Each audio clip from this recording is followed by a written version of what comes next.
और ईरान के साथ युद्ध के बीच आईडीएफ ने एक बड़ा दावा किया है। दक्षिणी लेबनान में हिजबुल्लाह की राजवान फोर्स के साउथ लेबनान यूनिट कमांडर को मार गिराने का यह दावा इजराइल ने किया है।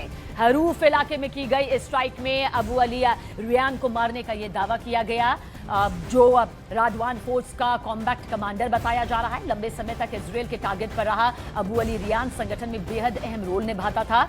ऑपरेशन कोऑर्डिनेटर, नए ऑपरेटिव्स की भर्ती और हथियारों की सप्लाई चेन की जिम्मेदारी अबू अली रियान ही संभालता था। आईडीएफ राजवान फोर्स को हिजबुल्लाह के रेड ऑपरेशंस का मुख्य यूनिट मानता है, जिसके 100 से ज्यादा लोगों को मारने का दावा यहां पर वो कर चुका है। और देखिए, लेबनान के दाहिए इलाके की तरफ रुख करें, जहां पर इजराइल ने भारी तबाही मचाई है। इजराइल की एयर स्ट्राइक के बाद जो तबाही की तस्वीरें सामने आई हैं वो वाकई दिल दहला देने वाली है। वीडियो अभी आपके सामने होगा, जहां पर आप देख पाएंगे कि कैसे कई इमारतें पूरी तरह से ढह चुकी है। खुद ब खुद देख लीजिए, आंखों के सामने जो तस्वीर है वो तबाही की सबसे बड़ी तस्वीरों में से एक है, जहां पर सड़कें मलबे में तब्दील हो चुकी है। मजबूत से मजबूत नींव जो है वो खंडर बन चुकी है और हर तरफ सिर्फ और सिर्फ बर्बादी, युद्ध से होने वाला वो विनाश आपकी आंखों के सामने, जहां पर इजराइल की स्ट्राइक और लेबनान में ये भारी तबाही दिखाई दे रही है।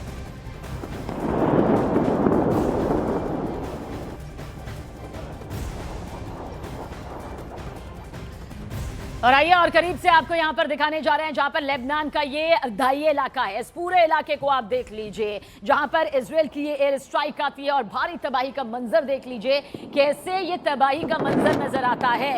इजराइल की एयर स्ट्राइक के बाद जो बर्बादी हुई, जो युद्ध से होने वाला विनाश सामने आया, वो और करीब से देख लीजिए। ये दाहिए इलाका है, मजबूत से मजबूत नींव पूरी तरह से ढह चुकी है।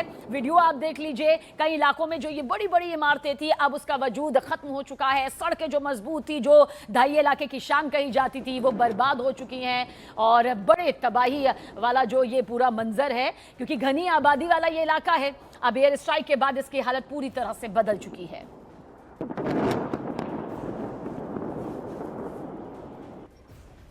और इसी बीच इजराइल ने हिजबुल्लाह को सख्त अल्टीमेटम दे दिया है। इजराइल के प्रधानमंत्री बेंयामिन नेतन्याहू के फॉरेन पॉलिसी सलाहकार ने हिजबुल्लाह को कड़ी चेतावनी दी है। अगर हिजबुल्लाह ने हमले जारी रखे तो बेरूत का दहिया इलाका गजा जैसा दिखेगा।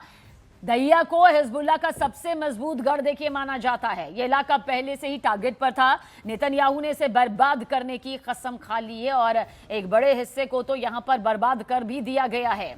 वो एयर स्ट्राइक यहां पर सामने आई, जिसने इमारतों को पूरी तरह से खंडहर में तब्दील कर दिया, सड़कों को पूरी तरह से तबाह कर दिया।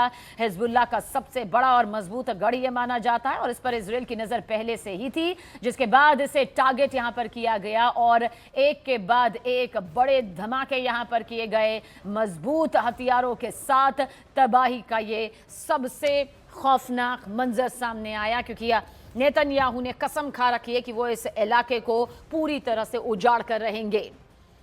और देखिए, अमेरिका के साथ युद्ध के बीच अब ईरान की डिजिटल आंखें जो हैं पूरी तरह से सक्रिय हो गई है। 8 खतरनाक जासूसी ड्रोन अमेरिका की हर गतिविधि पर नजर बनाए हुए हैं। दावा यह है कि ये जासूसी ड्रोन आसमान में लगभग 30 घंटे तक मंडरा कर अमेरिकी युद्धपोतों, मिलिट्री बेसों और पूरे रीजन में मौजूद यूएस फोर्सेस पर रियल टाइम पर नजर रख रहे हैं। ईरान का ये सर्विलांस नेटवर्क हर इंच की मैपिंग कर रहा है और टारगेटिंग डेटा सीधे मिसाइल, बैटरियों और प्रॉक्सी ग्रुप्स तक भेज रहा है। ये खुलासा बताता है कि ईरान किस तरह अमेरिकी सेना की हर चाल को रियल टाइम में ट्रैक कर रहा है। जानकारी के मुताबिक ईरान की सबसे खतरनाक जासूसी ड्रोन फ्लीट समंदर में अमेरिकी युद्धपोतों, जमीन पर मौजूद फॉरवर्ड बेसों और अमेरिका के सैन्य ठिकानों पर लगातार मॉनिटरिंग यहां पर कर रही है, जिसे ईरान की डिजिटल आंख यहां पर कहा जा रहा है, जो कि ईरान की ताकत का सबसे बड़ा हथियार है। और इस बीच अमेरिका ने देखिए मिडिल ईस्ट में अपनी सबसे आधुनिक मिसाइल डिफेंस सिस्टम तैनात करने का बहुत बड़ा फैसला लिया है। अमेरिका ने दक्षिण कोरिया के सोंगजू बेस में अपने सभी 6 थाड लॉन्चर अचानक हटा लिए। यह कदम ईरान इजराइल युद्ध के बीच उठाया गया। बताया जा रहा है कि अमेरिका अपने हथियारों को अब मिडिल ईस्ट में तैनात करेगा, ताकि हालात से निपटने के लिए उसकी मिसाइल शील्ड और ज्यादा मजबूत हो सके। यही वजह है कि अमेरिका ने एशिया से हटकर अपनी मिसाइल डिफेंस क्षमता को मिडिल ईस्ट की तरफ मोड़ दिया है। दावा यह है कि ये पूरा मूवमेंट सीधे युद्ध के हालात को देखते हुए किया गया है, जो कि हालात नहीं, अब युद्ध में ही तब्दील हो चुका है। 미 7공군 사령부가 있는 오산 기지에는 미군의 C-17과